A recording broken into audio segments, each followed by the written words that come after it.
The following is a production of DallasCowboys.com and the Dallas Cowboys Football Club. How about them Cowboys? Yeah! Go Cowboys! Blowing out of the backfield, exploding down the sideline.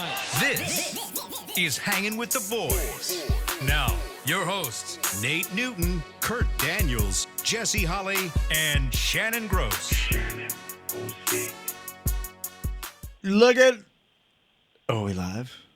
Okay, all right. Looking live at Tostitos Championship Plaza outside Ford Center at the Star in Frisco, Texas, where it is a breezy, cool 97 degrees, feels like 102. The high is going to be 101 degrees today. Damn. He is Shannon. This is Kurt. On the phone, we got Nate Newton in the back. P is keeping us live and local. And as always, I'm your boy, Salt and Pepper Poppy. Together, we make Hanging with the Boys, the sports talk equivalent of Braille people. Us when we speak. We back and Wingstop is here. All right. Got the gang back together. How we feeling today? Thursday? We good? Good. We're good. Good. All right. Yeah. Nate, it's a lot quieter on the phone than it was yesterday. You don't have a Yes, sir. whole lot of Yes, hoopla sir. I got behind you. Where are you today, right now? Just chilling in a quiet spot so where I can hear y'all and you all can hear me clearly. Yes. Well, tell us what are your now that you had a day or two to digest the scrimmage, it sounds like it was a pretty fairly good showing by the Cowboys, some things to work on, but also a lot of bright spots. What do you being there in person, what did you take from the whole practice? Having a chance to look at the defense and a little bit of the clippings and stuff like that. Our defense fared well, but it made me realize that we have no depth on the defensive line. After the first three guys, Otto, Clark, and the new page kid, I mean, we don't really have no interior depth. You know what's encouraging about that statement, Nate? What's that? You said we don't have any depth on the defensive line instead of saying we don't have a defensive line, which is what we were saying last year. So there's encouragement right there. That is encouragement. Yeah, we look for some of these guys have to pick up. So those young guys like Jay Toa and Overton, they're not showing enough yet. I think we're having some phone trouble. Getting off of the phone. Hang on. You just realize. Time in this early. Hey Nate, I think we got a bad line. We may have to get you to call back in. Can you hear me now? No, you're breaking up. Yeah, call us right back. Hang up, call us back. We'll get you back in. All right. What did you see, Jesse, from reviewing? Did you get to see any of practice? Did you get to see any tape or anything? No tape of practice, but I talked to a lot of people that I trust their outlook on what they saw. And you even heard Coach Schottenheimer, who was talking about it in his press conference early on. There was a lot of good things that happened in the practice. And I want to start by saying it is encouraging what happened at practice. And I know it's just practice, but for years, the Cowboys have gotten just flat out dominated by the Rams at practice on both sides of the ball. Line of scrimmage, everything. You didn't leave practice on Tuesday feeling that way. You felt that, wow, okay, if this was our first litmus test of where we're at during the season, we passed it. And so that's an encouraging thing. But there's still some things that needs to be worked on, especially in the interior. Of course, you have Quentin Williams, who's going to be an absolute dog, right, for you down in and down out. But, what did that rotation look like? Because you can't keep him on the field for 60 snaps, right? Like, so when he comes off, what goes on? If something were to happen, and so when you start seeing some of that depth in that rotation to what Nate was talking about is when those certain guys have to come off the field for any reason, how far is the drop-off, right? Because, Quentin could come out one or two plays, and all of a sudden now they break one into the house. It's a game-changing situation. And so you want the starters to be legit, but also you also know that you have to build some sort of depth of players because defensive line is usually a rotation. Offensive line stays in forever. They don't ever come out. Quarterback doesn't come out. But defensive line is a rotation of dudes. And once you get past that first wave of guys, it's shaky. It's a little bit diluted. So it's going to be big for these other guys. We talked about the Jay Toyas and the well, I know Bullett's dealing with some things, and LT and Sam and Shamar, all these other guys who are playing that backup role, throughout this preseason and practices. Those are the guys who you need to see step up. Yes, Quinnen is going to be fine as long as he's healthy, and Kenny Clark is going to be fine as long as he's healthy. The big boy, what's my guy's name? Obanya. Oh, yeah. Big Obanya. Tito Obanya. Like, again, these, like, it's the thing that you're happy with now defensively is you got real big, ginormous, right? Because Quinnen Williams is real big, and Kenny Clark is big, and then Tito is ginormous. And so you have that size up front that allows you the ability to control the line of scrimmage without adding extra guys to it. Yeah. And that's what you want as a defense. I want to be able to do more with less. If I can have less guys deployed at the line of scrimmage and still be able to stop the run, be successful in stopping the run, maybe add a little bit of pressure when the quarterback comes, now I can drop more guys into coverage, which is a lot of what, when you look at Vic Fangio and how he wants to do it is, if I can drop more guys into coverage, then I can scheme it up different. I can have guys in places where they look one way and at the snap of the ball, and as the ball is being, moved, that they're moving as well. So it looks like it may be this, but it ends up being that. And so you can't do that if I go like, I got to add that safety down in the box. So now I don't have as many guys to play with in the back end to rotate, to sneak attack you and confuse you in the back end. So that's one of the pluses that the Cowboys have had with this defensive line so far. It's the backup guys that have to come in, and can they hold up that weight, both literally and figuratively, for the Cowboys up front. Yeah, Nate, when we talked to you yesterday, you said the Cowboys, they started off a little shaky on offense, and the Rams started off completing 7 passes in a row. And I was listening to Coach Schottenheimer's press conference before we walked in here, and he said that he was really impressed with, or not really impressed, but they did a good job in the red zone. CD had a couple of touchdowns. Turpin had a couple of touchdowns. He said they absolutely dominated on special teams on the outside, which is good to hear. But it sounds like the offense started getting it clicking a little bit, and then also from all the reports kind of coming out of camp, the defense kind of stuck in there and showed a little bit of something too. What did you see after you got off the phone with us? Okay, yeah. As the practice went on, I think they had something like 96 offensive plays. And as practice went on, we got into a rhythm. We started getting a few runs here and there. Our pass game opened up. But on the other end, more importantly, our defense from the first snap. I heard Jesse talking. Yeah, Quinny and Clark and Otto, number 91, they were holding it down. And all through the practice, you could tell a big difference than the road grading we took for the previous 2 years. Guys were solid. Guys were in the hole, and even during the passing sessions, they would complete passes, but guys were quick to recover, quick to come up and make a play, quick to bat plays down. You saw where Siobhan Rebel, went and got a ball. It was a perfect pass to Puka outside, about a 60-yard bomb, and he recovered and went and got it and broke it up. You saw this new number 45, Jason Blanton or whatever his name, this young kid got 3 picks. I mean, one at the end against Stanton. So you just Justin saw Barron. where – say what now? Justin Barron. Thank you, Jesse. You just saw a competitive practice, and that is all I've ever been looking for. Don't let somebody walk into your house, or even if you go into somebody else's house, be ready to be competitive. Be ready to fight. I mean, they had some good plays, but the Cowboys also had some good plays, and that is a good practice.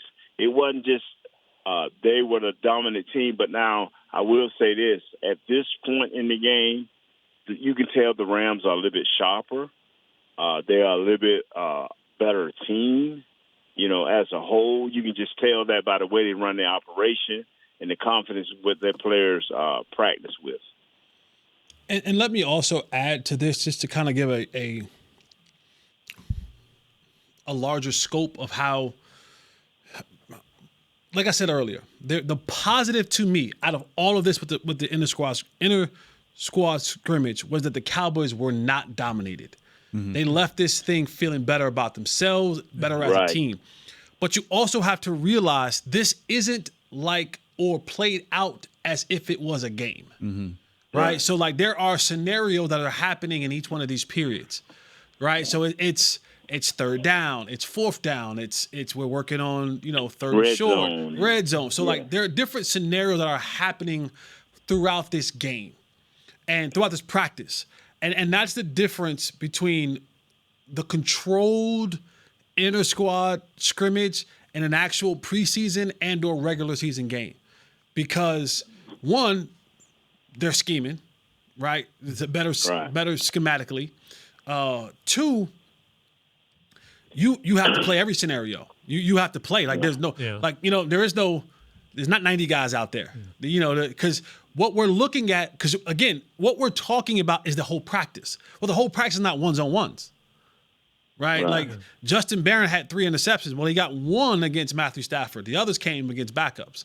So when you're seeing some of these plays being made, there are players, which some will make the team, some won't make the team, are second and third string kind of, categories. It's not like it was Matthew Stafford and that offense versus Quinnen Williams and that defense for 60 snaps. Mm-hmm. Right, so kind of like also play that into the thing, and I just wanted to give a global context of how practice goes, and it's not like okay, it's first down, it's second down, it's third down, or you make it or you punt. No, it's 1st and 5, 1st and 10, third and whatever. So every does the offense kind of on both sides? Do they dictate? Okay, we're going to do this now. So the coaches have a conversation leading up to this. They have a meeting, the head coaches. All right, what are we looking to do? What are we trying to work? Hey, let's work some short yardage. Hey, let's work some first down stuff. Hey, make sure we get some good, red zone situations. So what you're working is discussed between the 2 head coaches, right? The both head coaches have conversations with their staff, their offensive and defensive coordinators. Hey, where are we at? What do you want to see? Then the 2 head coaches, they meet and they're saying, all right, here's what we want to work on. Here's what you guys want to work on. All right, so let's period 1. We're going to work on first down run. First and second down run. First and second down runs. So, okay, cool, coach. So on first down, the Rams defensive coordinator now knows these plays are all run plays. Yeah. Right. So but what Coach Schottenheimer has thrown in, Jesse, and he's asking Rams, don't make it all run. Every now and then throw a pass in there, just to keep everybody honest. Right. And that is what Coach Schottenheimer has been good at. He'll have a 20 going out, first and second down run, but he will tell you, hey, it's going to be some passes in here. Yeah. We want to give you that feel, okay, it's a run, but beware, we can throw a pass in here. Right. And both teams have done that.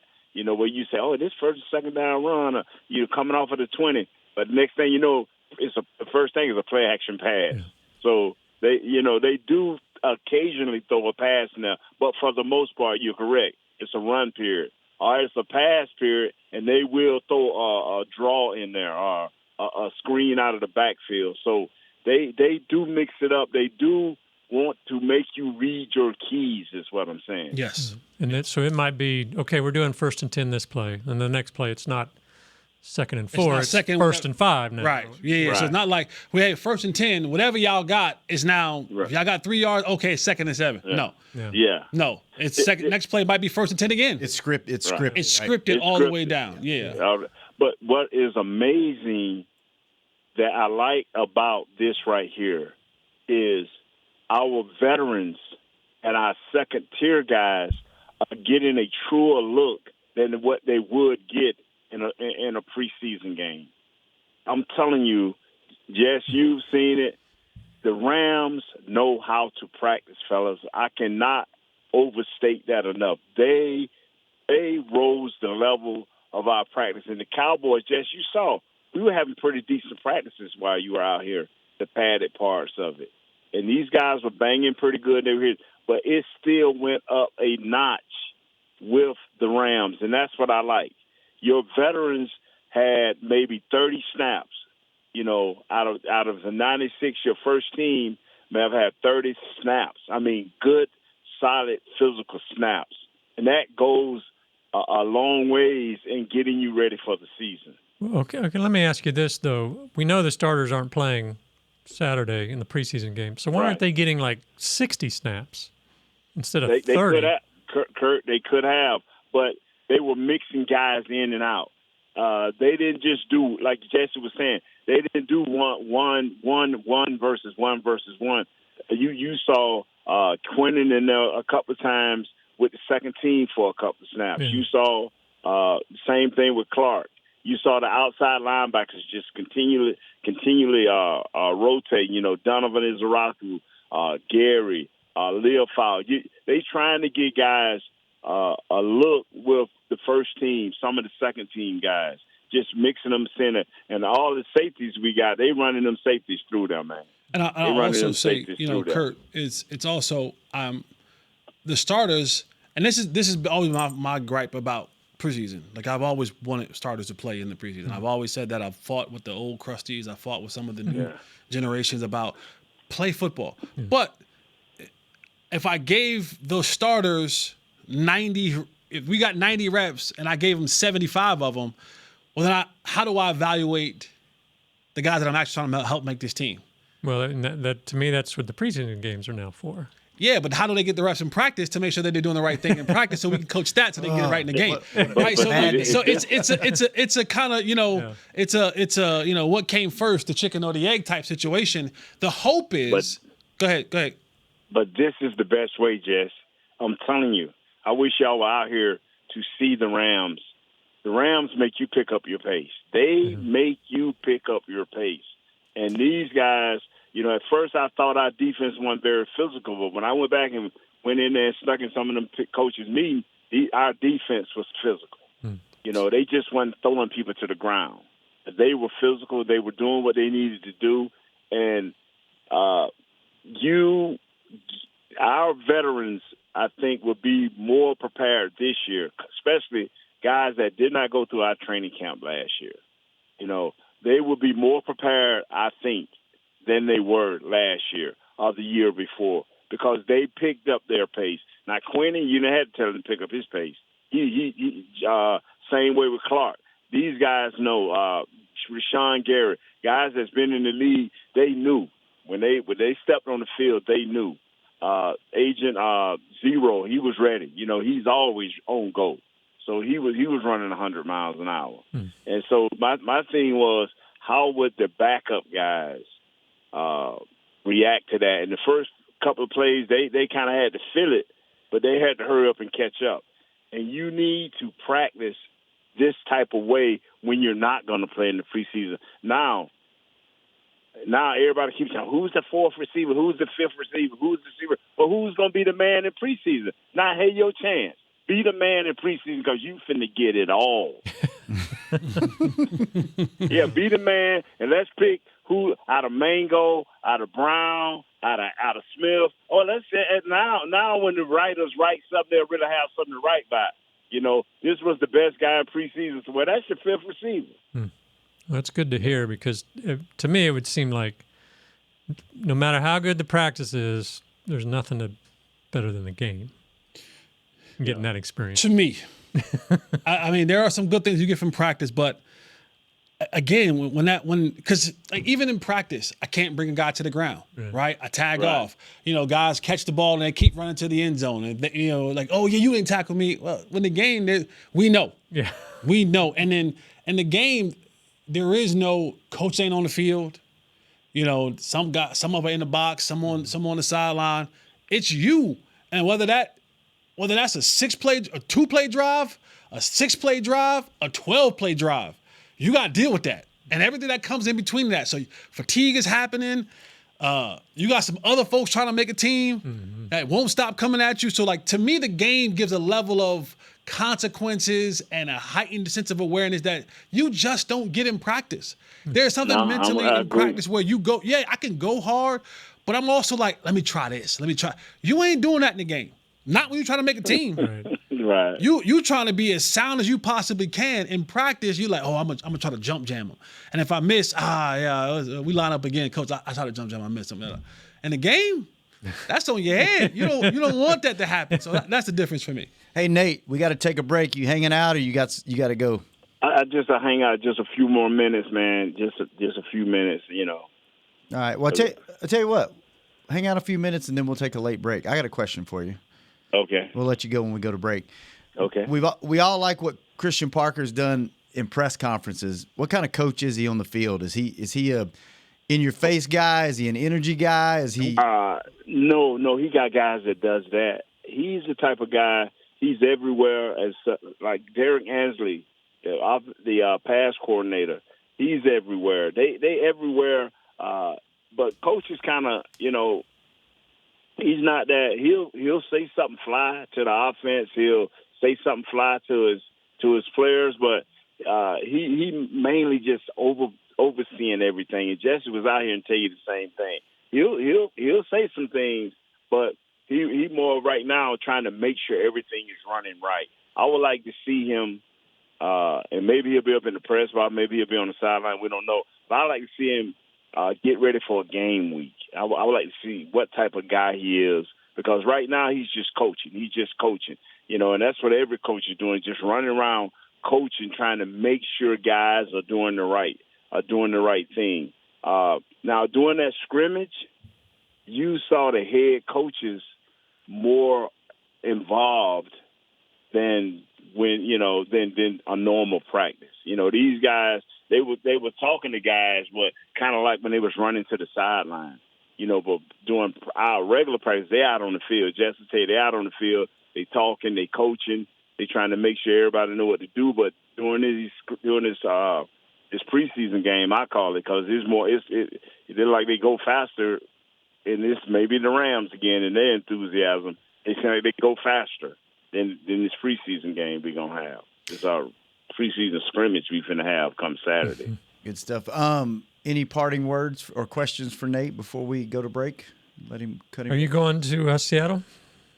Nah, man, I ain't going to Seattle. They raining, bro. I'm be on my scooter riding around the town. I saw you at Pepperdine. That's a beautiful campus, man. But it's a beautiful campus. Then I get over there and what Calabasas, where these stars live at, and but Sprocket, my thing threw off the chain, bro. I had to get a ride. People stopping trying to offer me water. Hey, man, I'm out there like I'm paying him. Hey, y'all got to have a beautiful day, man. Y'all be blessed. All right, Nate, we'll talk to you next week, and we will be right back for the second segment of Hanging with the Boys. See you in a minute. Bye-bye. You know you want those Wingstop boneless wings. With the boneless meal deal from Wingstop, you get 20 boneless wings in 4 delicious flavors and a large order of fries for just $16.99. What are you waiting for?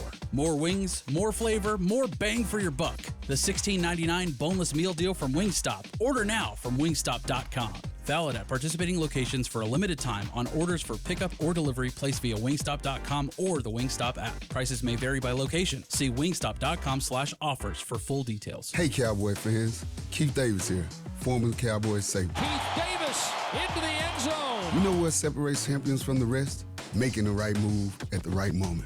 With blockchain.com, that's never been easier.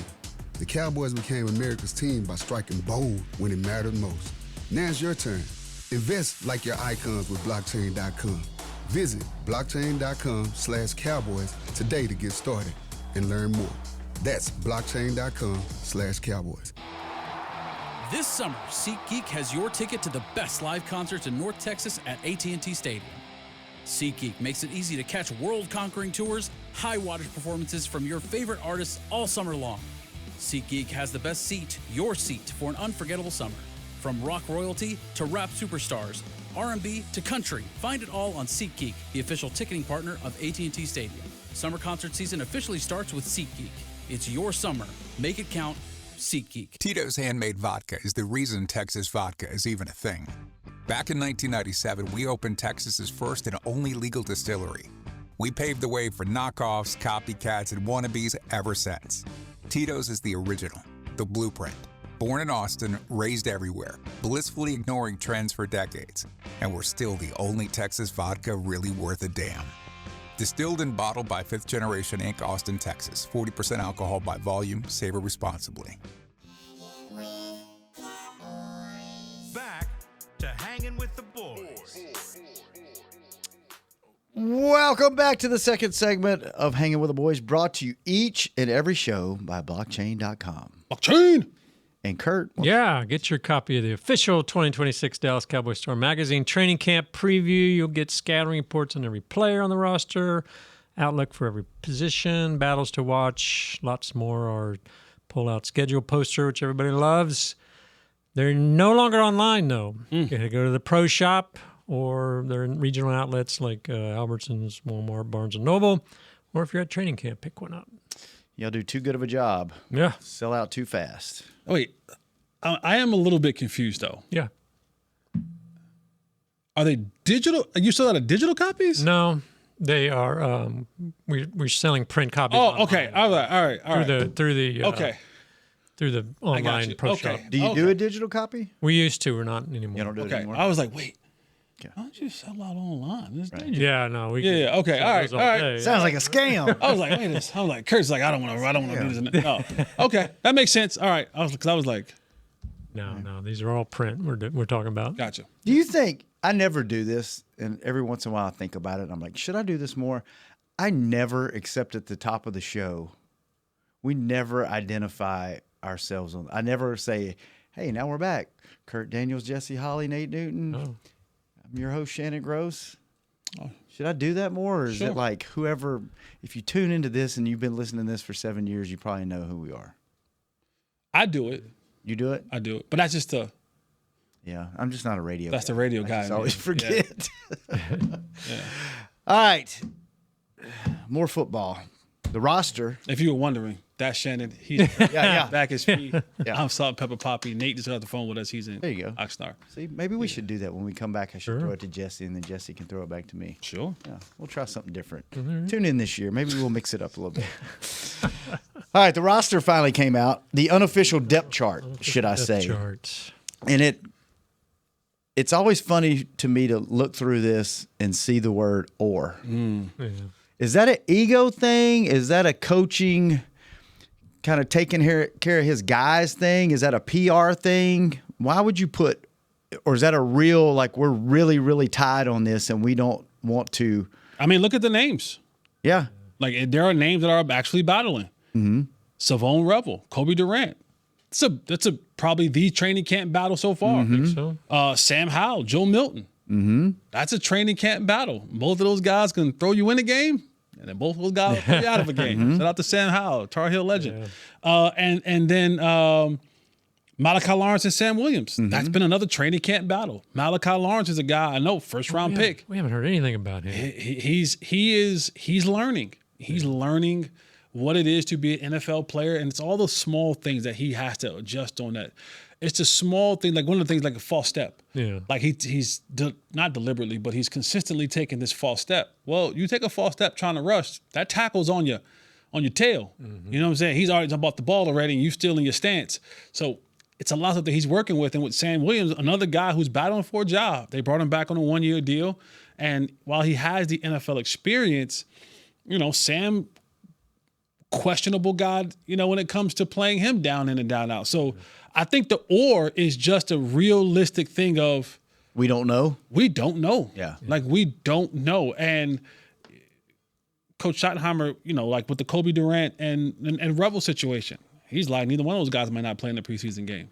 Yeah. This Saturday. I'm just like, oh, okay. So that'll still be an or. You know what I'm saying? Yeah. So the or, I think this or is not one of those pacifying kind of easy way to be nice with everybody. I think this is we don't know. Legitimate. Yeah. We don't know. And I think when you watch them practice, Don't know. Yeah.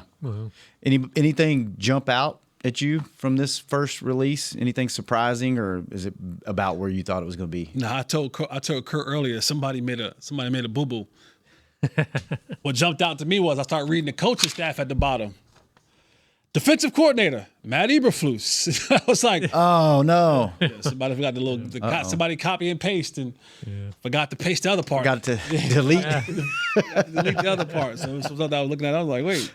You said it yesterday. They got Span Ford, number 2 tight end. Brevin is having a really good camp. Yeah. Like he is one of those guys who Brevin's having a really good camp.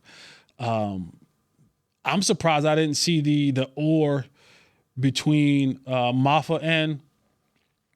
Man, they want Blue to be that number. They want 2. Blue to be so bad. They want Blue to be the backup running back so bad. And you know who I feel bad for, and I shouldn't feel bad for professionals, but I feel bad for Malik Davis. I just feel bad for Malik Davis.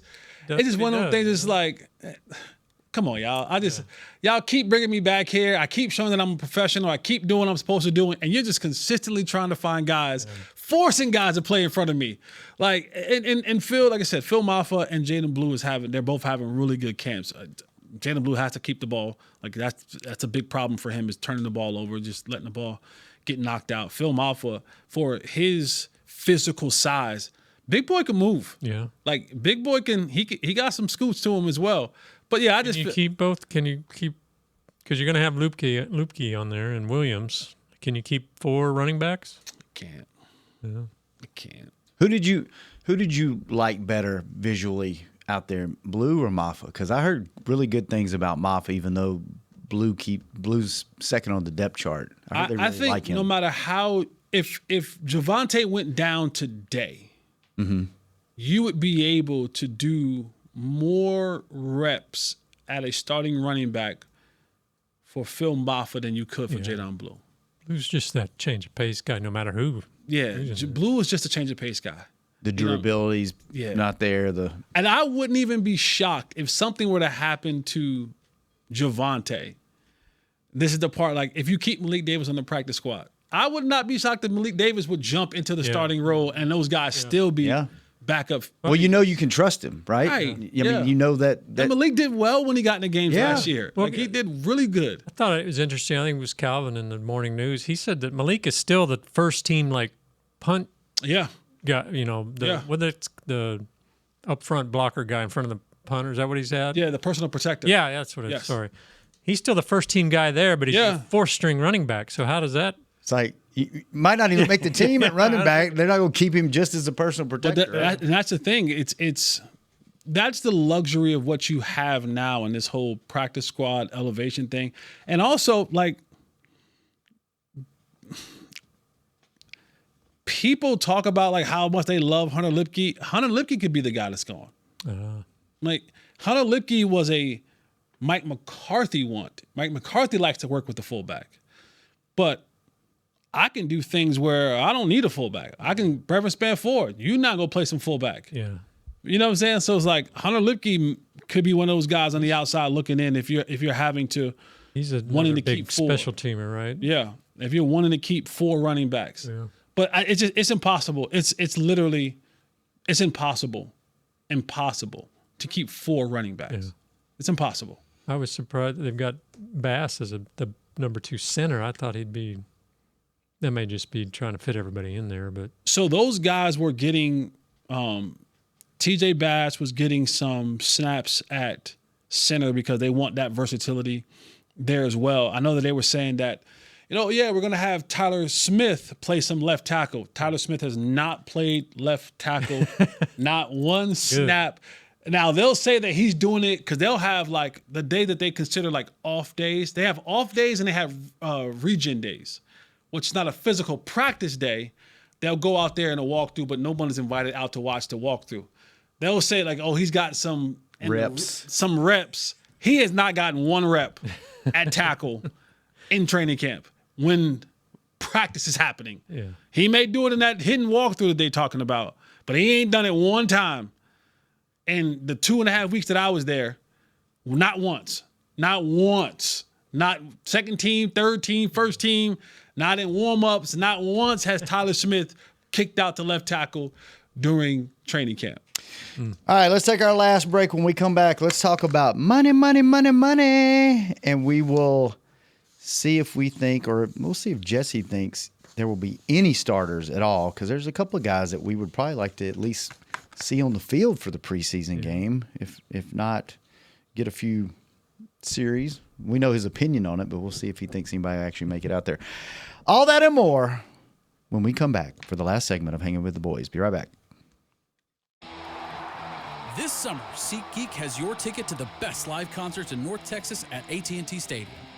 SeatGeek makes it easy to catch world-conquering tours, high-wattage performances from your favorite artists all summer long. SeatGeek has the best seat, your seat, for an unforgettable summer.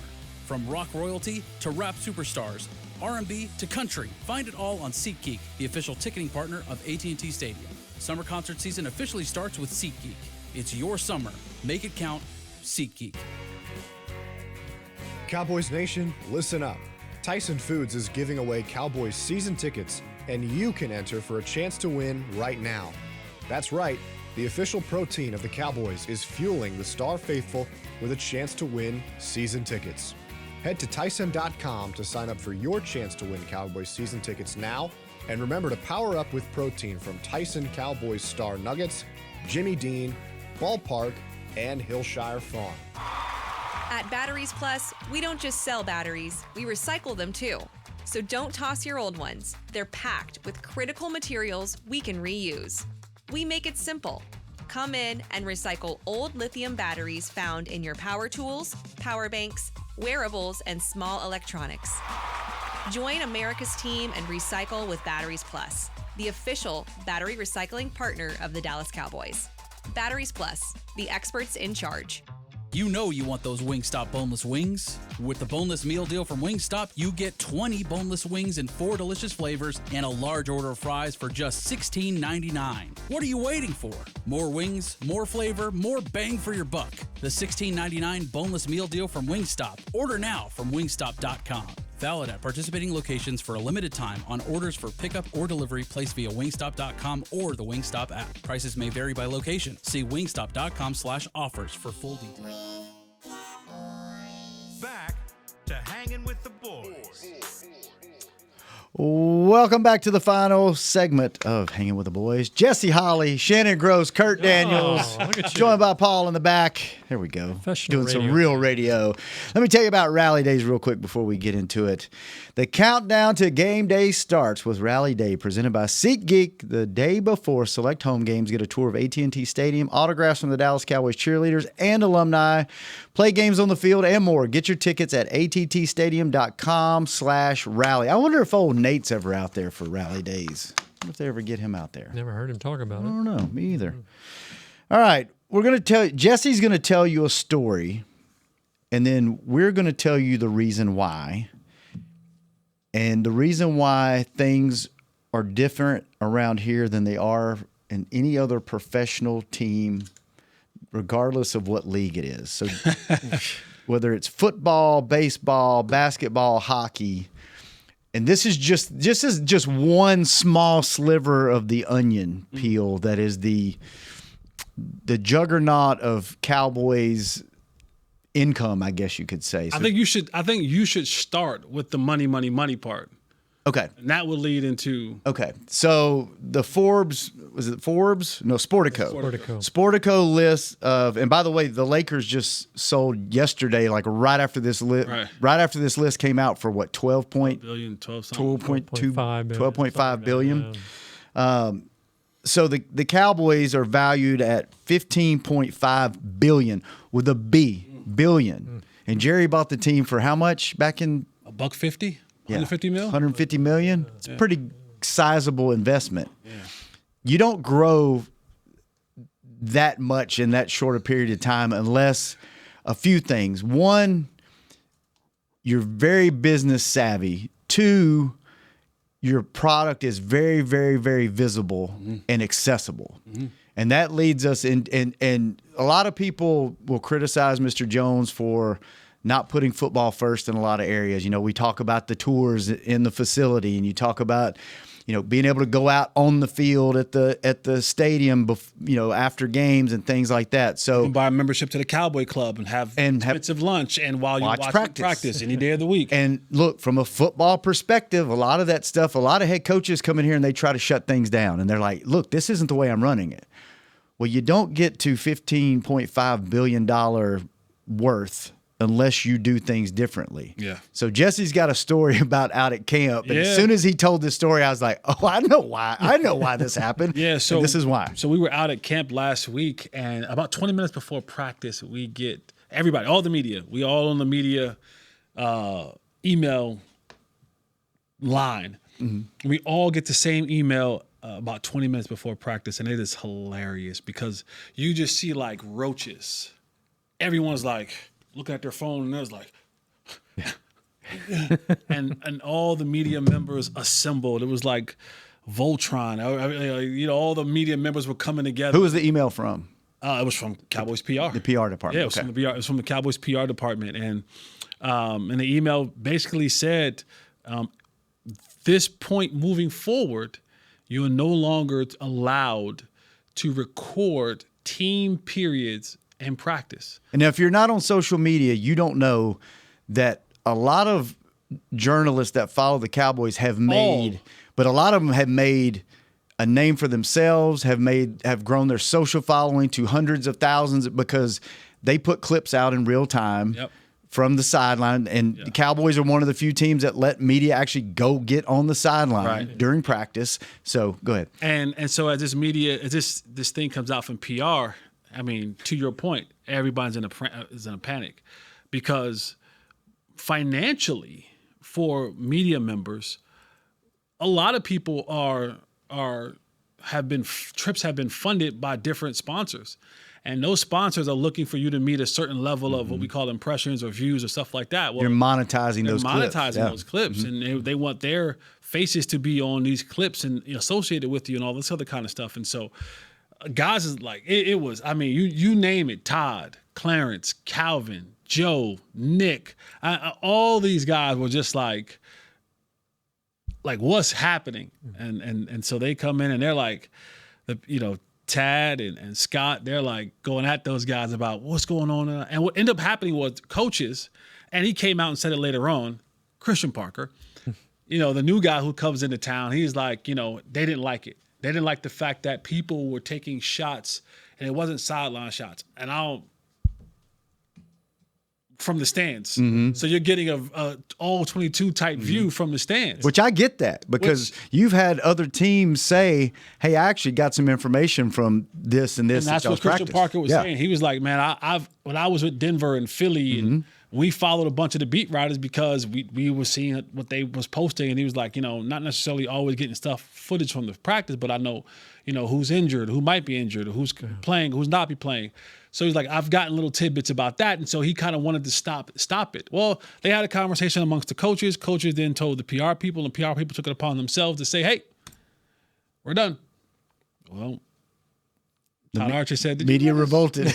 Yeah, media revolted. Todd Archer said, did you run this by Jerry? And then they made the conversation, and, the Joneses said otherwise. And it resumed. And it resumed. And as you can tell, now the difference is between the inter-squad scrimmage with the Rams, it was an away game. Mm-hmm. You were on the Rams facility, and the Rams policy is we don't allow our media to do it, so your media can't. Yeah, which is fair. Which is fair. Yeah. That's their policy. That's their turf. Yep. When it was at Cowboys, when they did it a year ago, Cowboys were able to do it. So that is. Christian Parker learned firsthand about the business of football instead of being in football business. He wanted a certain way. But, Jerry, you don't get the $15.5 billion without visibility. Mm-hmm. And he understands that a lot of these guys travel across the country. This training camp's not held in Frisco. Right. These companies have to pay for these people to fly all across the country in hotels or Airbnbs and rental cars and food and per diem and all that other kind. It's expensive. It's expensive to be there. But Jerry also knows – my Cowboy fan contingency is so large that they need to be fed this information, right? Like the Cowboys brand isn't like a Baltimore Ravens brand. Baltimore Ravens brand is a very local brand. It's a very DMV brand. You're right. Like you may be able to find a Ravens fan speckled here or there across the country, but it's very centralized. It's very DMV, East Coast, Southern East Coast type situation, right? Giants, same way. Like there's a bunch, not the Cowboys. The Cowboys, it's a global brand. And so let's continue to feed our global brand what they need. They want to see the team. And that's how you get so many fans involved. And that's how you get fans excited to watch preseason games, to watch, regular season games, to buy the merchandise. We go out to practice, and to get in and out of practice, you're walking through there and the pop-up shop is there. And I'm always asking myself the question, how much are they making in these pop-up shops? Because at the end of the day, you see there's probably on average 1,500 to 1,700 fans that come to the practices a day. Everybody has stuff. Everybody has those little plastic bags that they top at the pro shop and those mini helmets. And it's not just a pop-up shop. It's a full-blown tent store. And next to that is a full-blown 18-wheeler full of stuff, too. They keep, so it's stuff that's always, you can go get a jersey done, pressed, made, name, everything on it right there on site. So, those are running you, what, $200 a pop? Those mini helmets running you $60 a pop.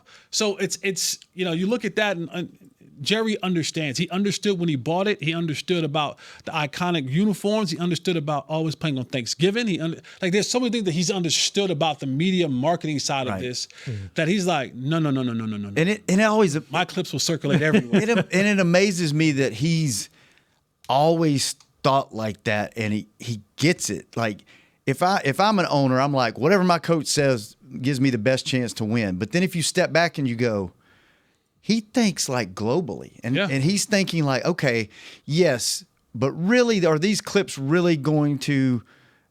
Is it going to affect a W and a loss at the end of week 14, heading into the playoffs? No. Is this going to grow my brand? Is this going to get more access? Is this going? That's how the NBA built their huge social media followings. Like, hey, go get access first, and we'll figure out the money part later, right? The NFL's always been real protected, and then the other part to that is, if he takes care of the media, guess what?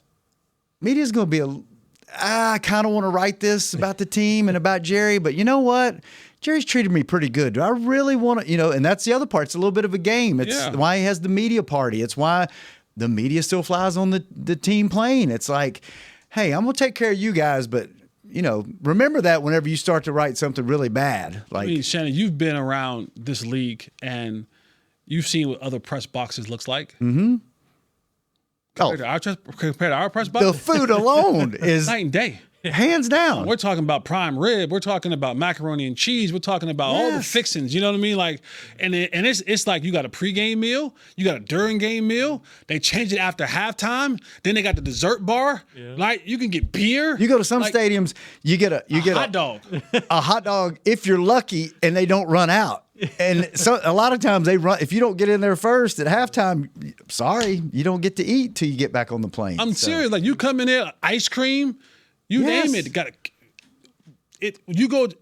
Jerry understands the power of the media and what it means to the growing of his franchise, and he understands the more visible I become, the more. The Cowboys. When you look up this year, they're on 6 or 7 primetime games. I think them and the Chiefs may be the top 2 teams that are playing the most primetime games. Well. It helps. It because the NFL also looks at that. Yes, the NFL looks at wins and losses, what teams are. But the NFL knows that the Cowboys are the most visible franchise. Viewership. They're like, oh, okay, cool. We're no matter where we put them at or who we put them against, we can get views. The Cowboys understand that. The NFL knows, well, on these commercials, I can charge this because companies know that there's going to be 60 million views in this game, and so I can charge an extra $1 million to sponsors for these commercials that come on during these games. And guess what? As much as some other teams hate the Cowboys, their owner loves the Cowboys because guess what? They get a part of that, all of that. So they're like, Jerry, go make that money, and we get a little chunk of that. And but it's just genius. Like he just thinks about things that most people don't think about. The Cowboys made over $500 million in revenue last year. No one was close. No. The second team is there. No one's close. And guess what? Every other team gets. I get my piece of that. Get a piece. I get my piece. They get a piece of it. So go do you. Right. So like, as the league value goes up, that's why when you see every single year, like, oh, what's the salary cap? The salary cap goes up because the money is growing, and every team gets a portion, no matter what. The reason that the Jacksonville Jaguars and the Cleveland Browns and all the other franchises can still survive is because the league is thriving. Guess how much the Bengals are worth? The Bengals. I don't even know. $7 billion. 7? 7 billion with a B. With a B. The Bengals. The Bengals. You see what I'm saying? That's because the league as a whole has risen. Risen. And so TV rights money. Yep. The Bengals are worth $7 billion. Unbelievable. And guess what? All this. When's the last time they made it to a championship game? 30-something years. All of this. And this is why Jerry understands. That star. And he knows. Yes. That's why I jokingly said, but last. And they're last. $7 billion. Unbelievable. That's what I'm saying. They're last at $7 billion. Think about that. They're last at billion. I would love to. We'll have to look that up for next show. How many countries' gross GNP is under or above $7 billion? Yeah. I bet it's unbelievable. So I mean, the Brown family, the Paul Brown, and that family, that they're like, we're $7 billion. We're in. But that's just a story that, like, when people wonder why, things are different around here, that's why. That's why. The tours are different. The visionary. Like, everything about this place is different. Everything about the star is different. Yep. But the AT&T is different because Jerry understands the global media aspect of it, and he understands what that means to the bottom dollar. Yep. And it's good for all the other teams because all this innovative stuff that he does and that he brings here, other teams borrow from that, and then it makes their fans appreciate it because, hey, they built this multiplex out here. Guess what? A lot of other teams are starting to build their facilities and this kind of stuff too. So it benefits. And remember, that's everybody. a $15.5 billion evaluation. If they were to sell it, oh my goodness, it's 20 at least another 5 because it comes with all of it. Yeah. With all this. Real quick, I know we got to go. Will we see any starters? Do you think, Jesse, in the preseason game? What do you consider starters? Caleb Downs? Trent Sieg. Yeah, he was. Yeah, I think old Trent. I think Trent. I don't know Trent. I know that you're the starter, my boy. But I think Trent. Now remember, Coach talked about tiers, right? Yeah. Talked about he had his tiers of guys who were going to play, right? And he had tier A were guys who were Dak Prescott and company, 0 snaps. Yeah. And then there's tier B, and there's guys who will play 10 to 15 snaps. And there's a B minus tier. Those guys will play 20 to 25 snaps, and then there's the C tier that's going to play unlimited. Is there anybody in that B tier that we're interested in, like a Caleb Downs or you got to play Caleb. You got to play Caleb. I want to see. So you think they're going to play him? I think so. Really? I think so. He should. He needs to get that. He needs to. I think, honestly, to be honest with you, if I had to say who does not play or who shouldn't, who I would be perfectly fine never seeing a down, and I want players to play. Well, I'll be perfectly fine not seeing a down. Dak Prescott, Tyler Smith, George Pickens, CeeDee Lamb, Javonte Williams, Quinnen Williams. That's it. 6 guys. All right. 6 guys. Everyone else should play. Yeah. Everyone else should play. So they don't even have another kicker on the roster, right? No. So he's got to play. He's got to play.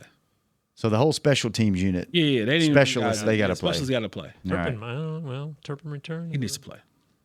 I was looking yesterday that Dak hasn't thrown or played even a preseason game in 7 years. Really? Yeah. It's going to be 8. It's going to be 8. Sure is. All right. When are we back? Are we back on Monday? We are back Monday at 1:00. So we get to talk about the preseason game on Monday. So Monday and Wednesday next week. You even going to watch preseason? 1:00? I don't think so. I will. I'm not sure I would if I didn't have to. You got us covered, Don't worry about it. Your boy Jay Holly got you covered. Yeah, I will probably put it on and watch at least the beginning. Yeah, but first quarter. We're having my whatever. son's birthday party this weekend. Oh, so I don't all know. right. I don't Party know. at your house. I don't know. It's not at my house. Believe Oh. me. No, no. It's going to be at a trampoline park. So, Okay. yeah. So I don't know. I might try to watch it. We'll see. We'll see what happens. Jesse. Yeah. Good seeing you, man. Kurt, good seeing you. Nate, thank you for calling in. Paul, thanks for keeping us on the air.